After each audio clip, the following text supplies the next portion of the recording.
3 weeks ago, the United States launched the largest military operation in the Middle East since the Iraq War. Operation Epic Fury coordinated airstrikes with Israel against Iran, nuclear site, military installations, leadership compound, Supreme Leader Khamenei killed, military infrastructure across the country destroyed.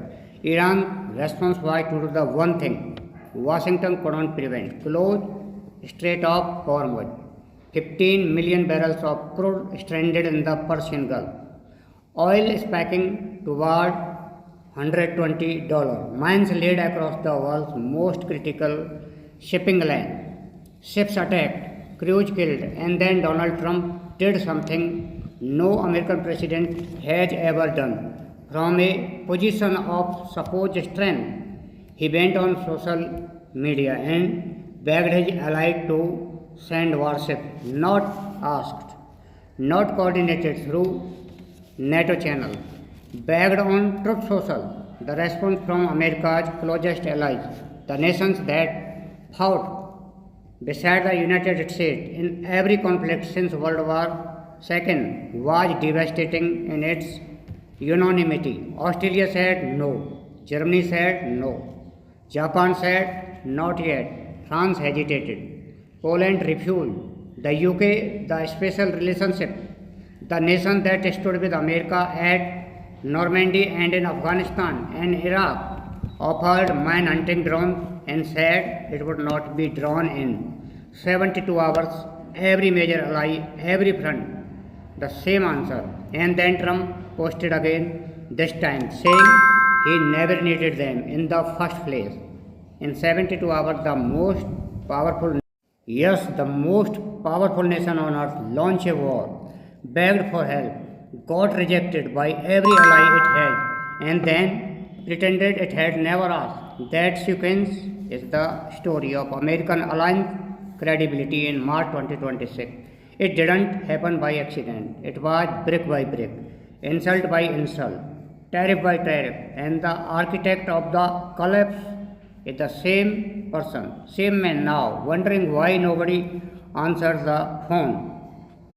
To understand why allies said no in March 2026, you need to understand what Trump did to each of them in the 12 months before he needed them. Canada 25% tariff, escalating to 35%, then threatened at 100%. Prime Minister called governor. The country told it should become the 51st state. Trade negotiation cannot over a television commercial. A bridge Canada built at its own expenses threatened with blockade. Canada designated a national security threat under a law. The Supreme Court later struck down. Denmark demanded to sell Greenland. When Denmark refused, Trump declined to rule out military force. His administration reportedly ordered invasion contingency plan when European allies deployed to defend Greenland from that implied threat. Trump imposed tariffs on every nation that sent troops. The UK Prime Minister Starmer called weak with no spine. Denmark, Britain overhaul its food safety standard in 30 days to align with US requirement. Demanded Britain sanction its own technology. Yes, he met with every major Arctic and Northern European leader and committed more money to Arctic defense than Canada has ever spent. Carnage language is precise. Strategic autonomy strong enough in his defense minister's words to be a partner of choice rather than a dependent partner of choice. 3 words that redefine the entire architecture of the relationship. Not unconditional ally, a partner who chooses and who can choose differently. If the relationship stops being reciprocal, one leader posting, one leader building, the world is watching both, deciding who to stand next to. Thank you. Trump post on Truth Social demanding that China, France, Japan, South Korea, the UK and others send warships to Hormuz. His framing, they benefit from the oil that transits the strait. Therefore, they have an obligation to help secure it. The logic of a man who has never held an alliance together, running into the reality of how alliances actually work.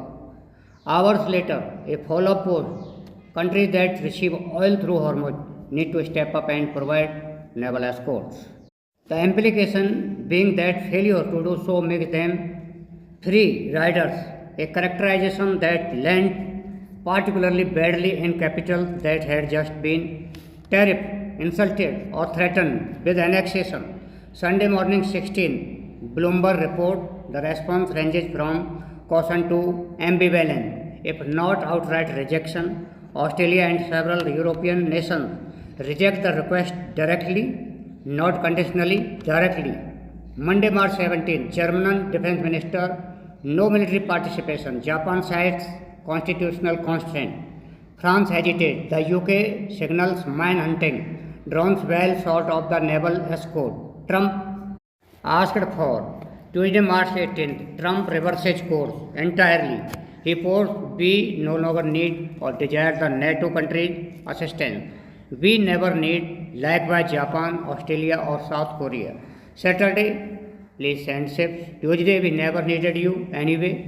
The same day, he declared he never needed allies. He mused about the US walking away from providing security for the strait entirely. The very mission he had demanded allies join 72 hours earlier. His own National Counter-Terrorism Center director resigned publicly, stating Iran had demanded Britain sanction its own technology company doing business with China, demanded discounted North Sea oil to help American midterm politics. Then the Iran war started, publicly dismissed Britain's offer to send aircraft carriers, and days later demanded Britain send ships to Hormuz. Germany repeatedly criticized for defense spending, threatened with tariffs, dismissed as unreliable when Germany refused military participation at Hormuz. Trump called it a foolish mistake, forgetting it was his year of attacks that made the refusal politically inevitable in Berlin. Japan auto tariffs under Section 232. Constant trade pressure now asked to self-defense. Forces into an active war zone in defiance of a pacifist constitution that exists because of what happened the last time Japan sent military forces abroad. Australia inserted on camera, they need us more than we need them. Their alignment with Canada and the UK dismissed as a loser coalition. Australia rejected the Hormuz request outright, a flat rejection from an ally that participated in every major American military operation for 8 decades. The pattern is identical every time. Trump insults, Trump threatens, Trump demands, and when the crisis arrives and the coalition has to form, he discovers the goodwill he spent years burning was the exact resource the moment required. Let me walk you through the Hormuz 72-hour sequence in detail because the timeline almost defies belief. Saturday, March 15. 3 weeks ago, the United States launched the largest military operation in the Middle East since the Iraq War. Operation Epic Fury coordinated airstrikes with Israel against Iran, nuclear site, military installations, leadership compound, Supreme Leader Khamenei killed, military infrastructure across the country destroyed. Iran's response was to do the one thing Washington couldn't prevent: close Strait of Hormuz. 15 million barrels of crude stranded in the Persian Gulf.